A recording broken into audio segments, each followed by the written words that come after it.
प्रेम से बोलिए विष्णु भगवान की जय। आइए माघ मास का 24वां अध्याय का सभी श्रोतागण ध्यान पूर्वक श्रवण करते।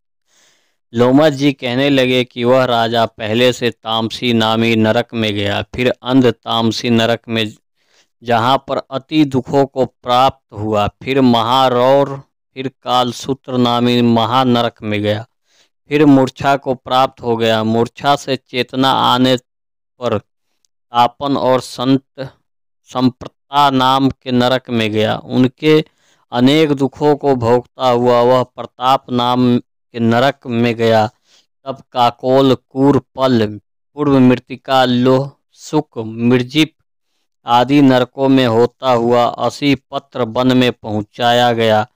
फिर लोहा धारक आदि नरकों में गिराया गया। भगवान विष्णु के साथ द्वेष करने के कारण वह 21 युग तक भयंकर नरकों की यातना भोगता हुआ नरक से निकलकर हिमालय पर्वत पर बड़ा भारी पिशाच हुआ।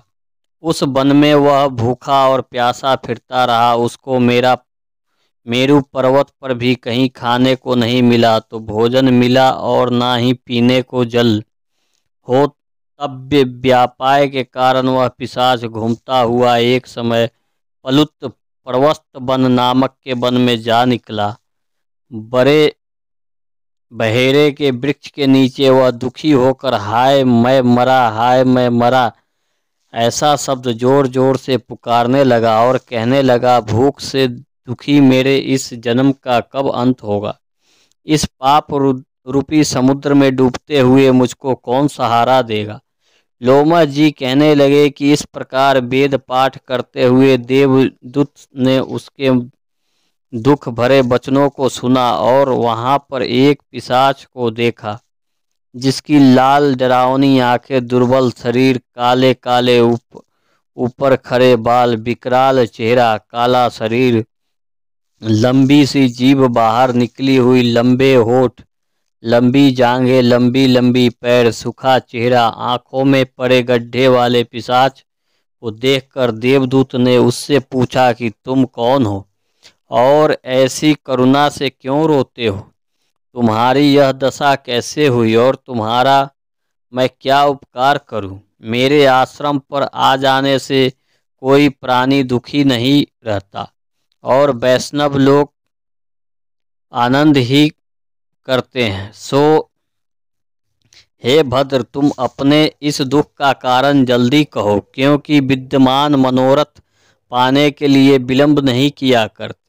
ऐसे वचन सुनकर प्रेत रोना बंद करके विनती भाव से कहने लगा कि हे दर्विज, किसी बड़े पुण्य में मुझको आपके दर्शन हुए हैं। बिना पुण्य के साधुओं की संगति नहीं होती। और फिर उसने पहले जन्म का वृत्तांत कहा कि भगवान विष्णु के द्वेष के कारण मेरी यह दशा हुई है। जिस हरि का नाम यदि अंत समय में मनुष्य के मुख से निकल जाए तो वह मनुष्य विष्णु पद को प्राप्त होता है। जो सबका पालन करता है उसी से मैंने द्वेष किया। यह सब मेरे कर्मों का द्वेष है। जिसकी ब्रह्म मन तप द्वारा प्रार्थना करते हैं ब्रह्मादि देवता, सनकादि ऋषि जिसको मुक्ति के लिए पूजते हैं, जो आदि मध्य और अंत में विश्व का विधाता और सनातन है, जिसका आदि मध्य और अंत नहीं है, उस भगवान के साथ मैंने द्वेष किया। जो कुछ पुण्य किए मैंने पहले जन्म में मेरे किए थे वह सब विष्णु के द्वेष रूपी अग्नि में भस्म हो गए। यदि किसी प्रकार मेरे इस पाप का नाश हो जाए तो मैं भगवान विष्णु के सिवाय किसी और देवता का पूजन नहीं करूंगा। विष्णु भगवान से द्वेष कर के मैंने बहुत दिनों तक नरक यातना भोगी और पिशाच योनि में पड़ा हूँ। इस समय मैं किसी अच्छे कर्म के योग से आपके आश्रम में आया हूँ, जहाँ पर आपके सूर्य रूपी दर्शन ने मेरे दुख समान अंधकार को दूर कर दिया। अब आप कोई ऐसा उपाय बताएं जिससे मेरी यह पिशाच योनि दूर हो, क्योंकि सज्जन पुरुष उपकार करने में देर नहीं करते। देवदूत कहने लगे कि यह माया देवता, मनुष्य, असुर सबकी स्मृति को मोहित कर देती है, जिससे धर्म का नाश करने वाला द्वेष उत्पन्न हो जाता है। जगत के उत्पन्न करने, रक्षा करने और नाश करने वाले जो सब प्राणियों की आत्मा है, उनसे भी लोग द्वेष करते हैं। जिनके अर्पण करने से सभी कर्म सफल होते हैं, उनकी भक्ति से मुख मोड़ने वाले मूर्ख कौन सी गति को प्राप्त नहीं होते। चारों वर्णों का वेदोक्त हरि का भजन करना ही उत्तम है, अन्यथा कुमार्ग में चलने वाले मनुष्य नरक के गामी होते हैं। इसी कारण वेद विरुद्ध कर्मों को त्यागना चाहिए। अपनी बुद्धि से बचे हुए धर्म के मार्ग पर चलने से मनुष्य परलोक के पथ का भी नाश करते हैं। वह वेद, देवता और ब्राह्मणों की निंदा करते हैं। झूठे मन कल्पित शास्त्रों को मानने वाले नरक में जाते हैं। देवाधिदेव विष्णु से विमुख होने वाले नरक में जाते हैं।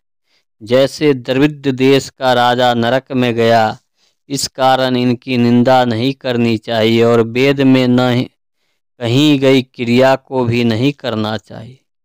लोमश जी कहने लगे कि ऐसा कहने पर मुनि ने पिशाच को सुमार्ग बतलाया कि माघ मास में तुम प्रयाग में जाकर स्नान करो, उससे तुम्हारी वह पिशाच योनि समाप्त हो जाएगी। माघ मास में प्रयाग में स्नान करने से मनुष्य पहले जन्म के सब पापों से मुक्त हो जाता है।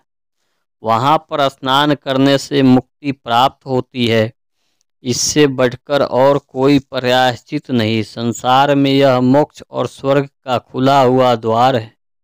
गंगा और यमुना का संगम त्रिवेणी संसार में सबसे उत्तम तीर्थ है। पाप रूपी बंधन को काटने के लिए यह कुल्हाड़ी है। कहाँ तो विष्णु, सूर्य, तेज, गंगा, यमुना का संगम और कहाँ यह तुच्छ पाप रूपी तृण की आहुति। जैसे घने अंधकार को दूर करने वाला शरद का चंद्रमा चमकता है, उसी तरह संगम के स्नान से मनुष्य पवित्र हो जाता है। मैं तुमसे गंगा यमुना के संगम का वर्णन नहीं कर सकता, जिसके जल की एक बूंद के स्पर्श से केरल देश का ब्राह्मण मुक्त हो गया। ऋषि के ऐसे वचन सुन प्रेत के मन में शांति उत्पन्न हो गई, मानो दुखों से छूट गया हो। प्रसन्नता से उसने विनय पूर्वक ऋषि से पूछा। ऋषि ने क्या पूछा, इसका वर्णन अगले अध्याय में किया जाएगा। प्रेम से बोली विष्णु भगवान की जय। 24वां अध्याय संपूर्ण।